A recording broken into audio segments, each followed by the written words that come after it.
జనసేన పార్టీల కూటమి చంద్రబాబు నాయుడు గారి నాయకత్వం, కుమార్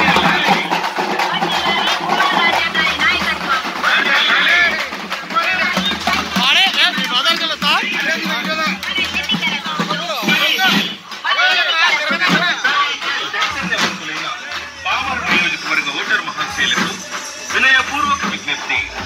మే నెల 13వ తేదీ అనగా సోమవారం నాడు జరగనున్న మన రాష్ట్ర ఎన్నికలలో జనసేన బీజేపీ పార్టీలు బలపరిచిన తెలుగుదేశం పార్టీ అభ్యర్థిగా యువకుడు, విద్యావంతుడు, మన తలలో నాలుకల నిరంతరం శ్రమించే శ్రమజీవి, రైతు బాంధవుడు, మనందరికీ సుపరిచితులైన వర్ల రామయ్య గారి సుపుత్రుడు శ్రీ వర్ల కుమార్ రాజా గారు సైకిల్ గుర్తుపై పోటీ చేయుచున్నారు.